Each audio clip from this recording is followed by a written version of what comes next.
Welcome back to Jacksonville Buzz. I'm Charles Garrison, your co-host, and joined again with Joshua Pardue with GNP Developments.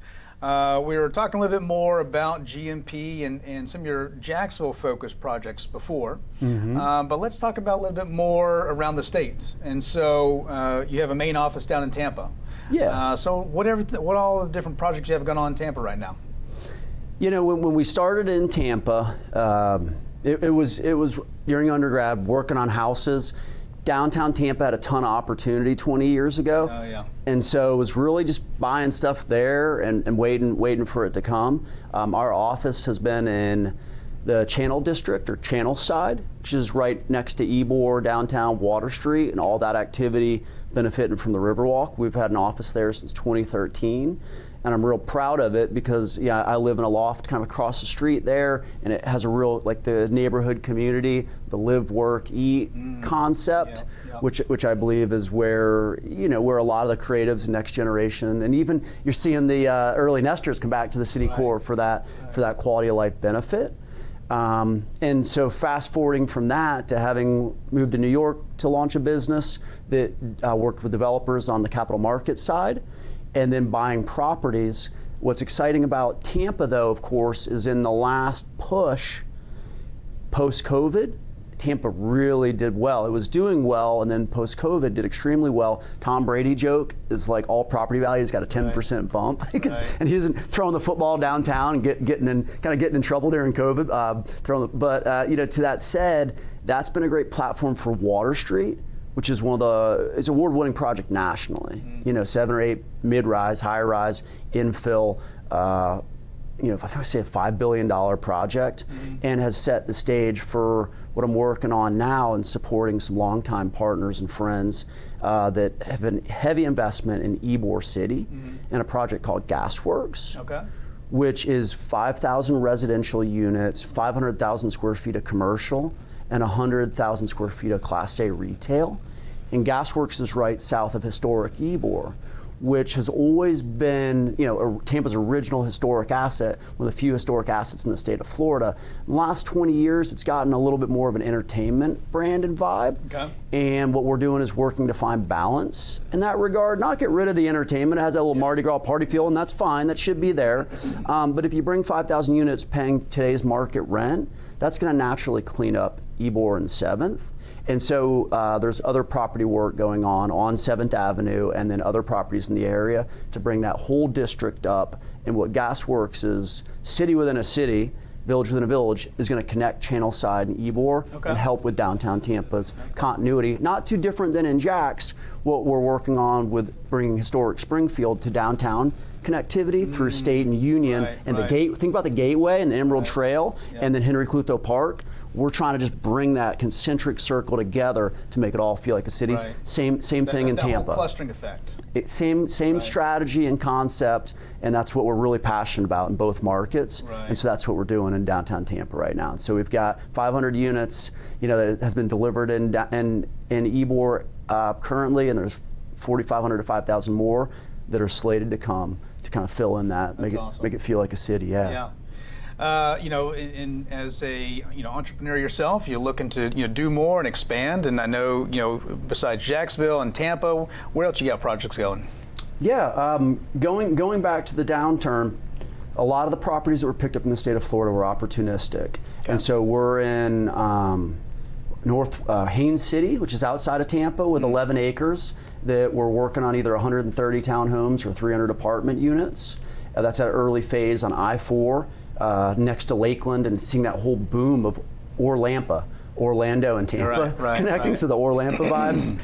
If you take 75 south down to Northport, we're working on delivered 100 of 500 lots to Kimley Horn. Okay. Excuse me, Kimley Horn's the engineer to D.R. Horton, the other big organization down there driving that.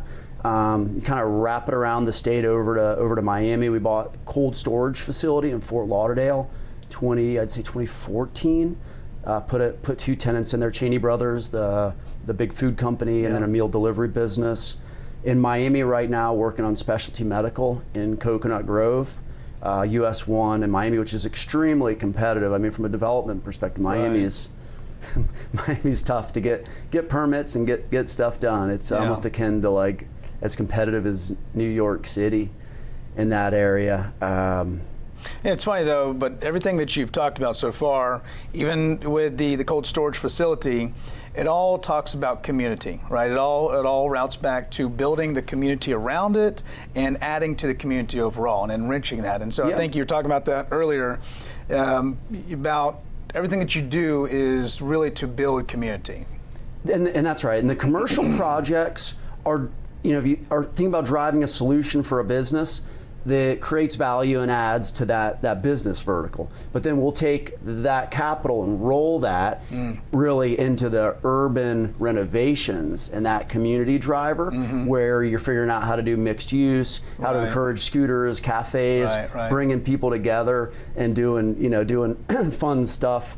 We, whenever I'm in town, I really love in Springfield, I've seen you out last time I was here on Main Street, and you get to always see the faces. And so when I'm working on stuff, try to find that balance with, helping. And like Master Don is a tenant in one of our buildings that maybe isn't the best credit tenant, but what he does for the neighborhood, and you see the kids, you've seen him and the kids running around Springfield, stuff like that is finding that balance of making your organization successful and be able to take care of the team on the organization, but also do good along the way. Yeah, 100%.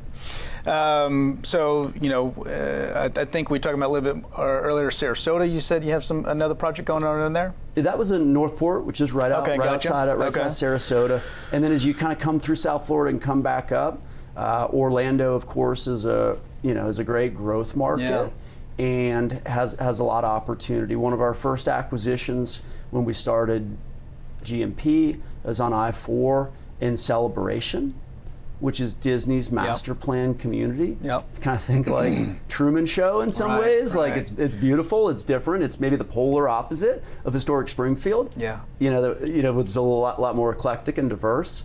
But we had 5 acres on I-4 there that we built 80,000 square foot storage facility that looked Art Deco to fit in with their pattern book and their design. So it was very expensive, but because there wasn't storage in that market at all, the neighborhood needed it. It's a deed restricted, so you can't have storage sheds or boats parked out because it's all the Truman Show grass and fence design. And so we still have 2.5 acres there, and so we're working on a 100-unit hotel. It would be in partnership with Disney, close to that, and then completed a turnkey surgery center that Advent Health is buying the local practice, likely. And outside of Celebration as well, and that area, and then moving over to Daytona Beach, where I grew up. At some point, would like to do a project there and give back to that neighborhood community, because obviously, friends, family, I still spend a lot of the holidays there, and have a master plan for Daytona. Like jokingly, people like Daytona, we're stuck in the '80s, but we love it. And making a brand campaign about Daytona stuck in the 80s, but we love it. And going back to, like, I remember growing up when MTV would come to town, it was spring break, and they were embracing it.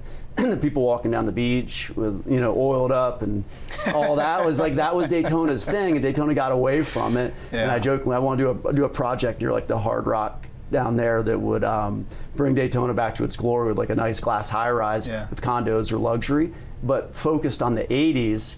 And help rebrand, work with city leadership to find a positive brand. To want to get people to go back to Daytona. It's just a fun future, that. And Well, talking about, finding a brand, finding the vision and everything else, Jacksonville has really been doing that a lot here these last few years. Look into your crystal ball, and where do you see, Jacksonville next 10, 15 years? Yeah, I'm real proud of, I remember some of the meetings and discussions 15, 16, 17, 18 with the city of Jacksonville.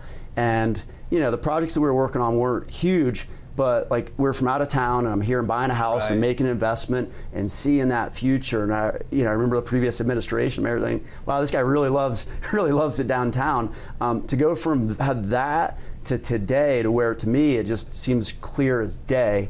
obviously, like, once Relateds came to town, Yeah. the secret's out. Like, Right. the party's on. Right. And I think that we're going to continue to see a lot of investment in downtown, a lot of development. Of course, the area is more geographically diverse, Yeah. or spread out, and that's always been Jackson's history. But there's enough critical mass and focus between the stadium, of course, finishing out South Bank, the River Walk, Gateway, Phoenix, that we're invested in and excited to help facilitate those guys from Miami and local Jacks. I work with them whenever I'm in town, check on the property, because I just love the idea that other Miami developers are up here working, and they're doing an amazing. The placemaking and forward vision that's going on in Phoenix right now is really world class. Next, and that's up there 13th, 14th on Market, a little bit out of that. So when you look at that all big picture, I think it's really bright future for urban Jacks and the whole market. Well, I'm with you. I mean, I'm 100% bought into Jacksonville, and I can't wait to see everything that you're doing and what everyone else is doing. So thank you all so much. Thank you, Josh. Yeah. Again, this is Joshua Pardue with GNP Development. I'm Charles Garrison. Thank you all. We'll see you next time.